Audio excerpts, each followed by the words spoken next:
अगर ये आग कुल प्लाजा में नहीं, मेरे मुंह में खाक इस ऐवान में लग जाती, सुप्रीम कोर्ट में लग जाती, ऐवाने सदर में लग जाती, वजीर आजम हाउस में लग जाती, गवर्नर हाउस में लग जाती, सीएम हाउस में लग जाती, तो क्या भी इतनी देर लगती?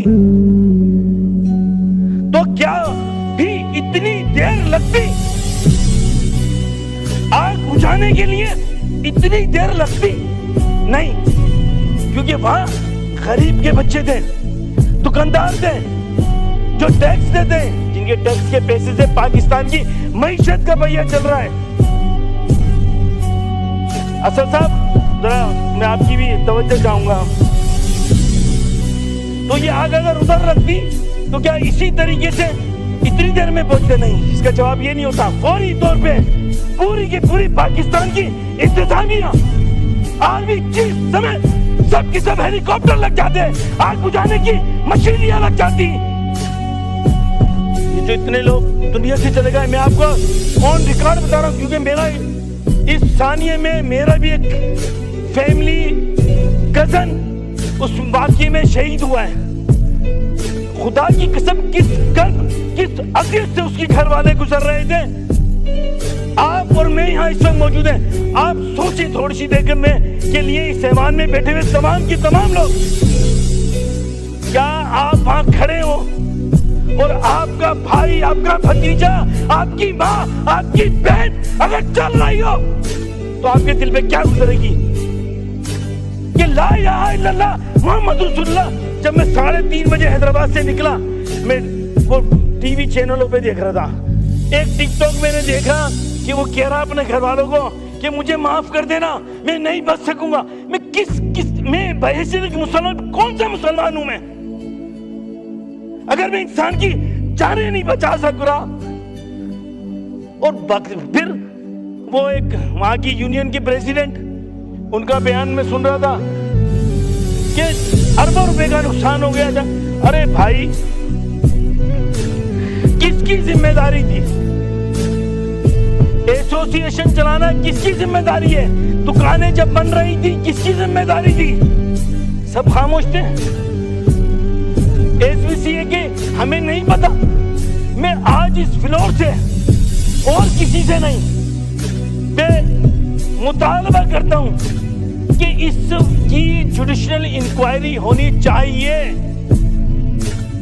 अरे मेरे एक दोस्त ने, मेरे एक फाजिल माशाल्लाह मौजिज मेंबर ने आइंदा की 5 साल की टिकट पक्का करने के लिए इतने आगे निकल गए, वो भूल गए। अरे भाई, तुमने जिस अल्ताफ हुसैन का जिक्र किया, अरे तुम ही तो जाके उसको हलीम खिलाते थे, तुम ही जाके हजरत टोपी मिलाते थे। जिस अल्ताफ हुसैन के काट का तुम जिक्र कर रहे हो, अरे वो काट तो दुनिया से चला गया। मोसिस मेंबर ने ये नहीं बताया कि जब वो बन रहा था तो उस बनाने में किस किस की लड़ाई हुई थी, ये भी तो बताएं। आप भी तो पार्टी थे, जब वो कब्जा कर रहे थे तो आप भी पार्टी थे, ये भी तो बताते भाई।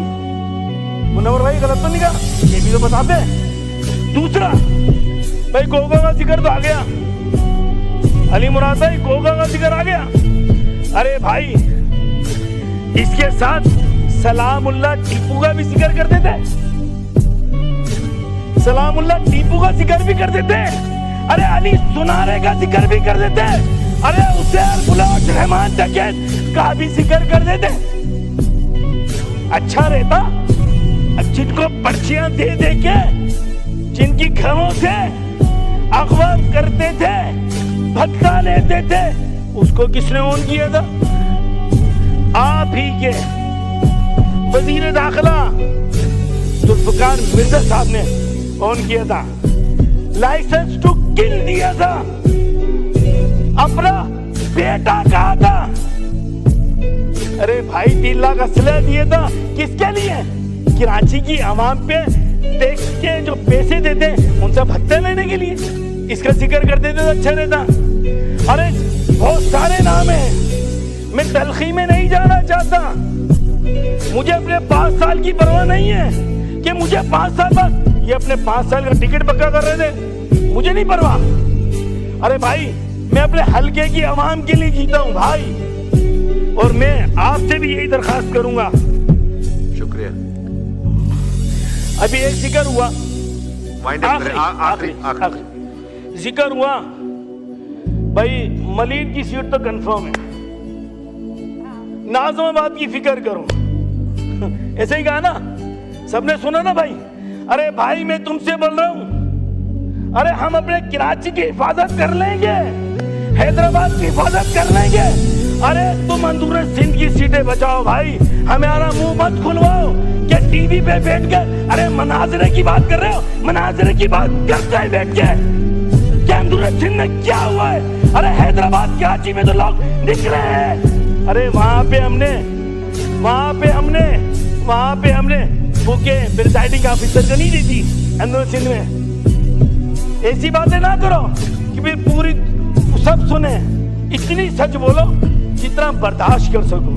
मैं आखिर में डिप्टी स्पीकर साहब आपसे ये रिक्वेस्ट करूंगा, मिलके काम करें, जिसका जो हक बनता है, आप जिसका जो हक बनता है पाकिस्तान के चारों सूबे में उसका राइट मिलने चाहिए। अब ऐसा तो नहीं हो सकता कि हर आदमी कराची सबका, कराची का कोई नहीं।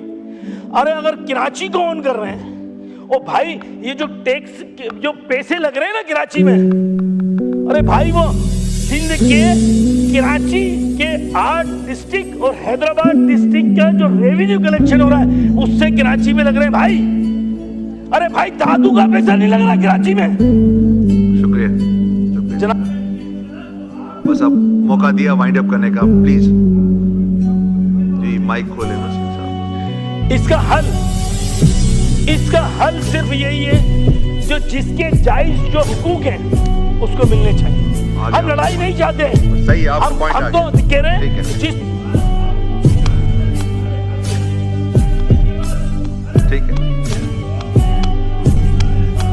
शुक्रिया।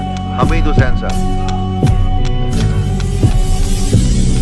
औज़ुबिल्लाहिमिनश्शैतानिर्रजीम, बिस्मिल्लाहिर्रहमानिर्रहीम।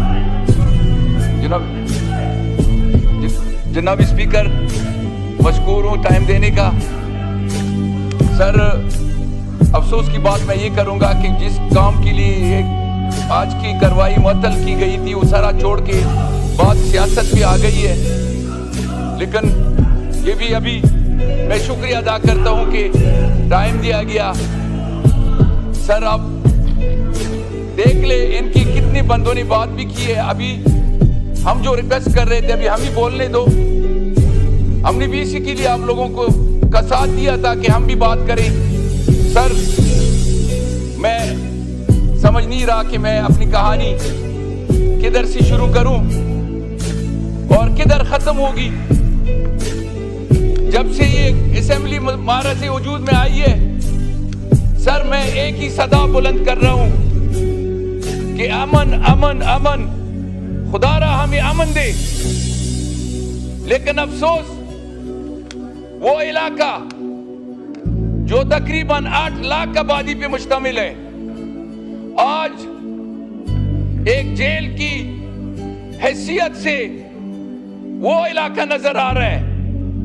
एक जेल की हैसियत है उस इलाके की, 8 लाख की आबादी कैद है उसमें और कैद की जिंदगी गुजार रहे हैं। 1.5 साल से मैं इस रोड की बात करता आ रहा हूं, कोई शनासाई नहीं है, कोई हमारी बात पे कान नहीं धर रहे। पूरा पाकिस्तान तो मशाई बना हुआ है। उधर के हालात, जिस तरह कैद में लोग जिंदगी गुजार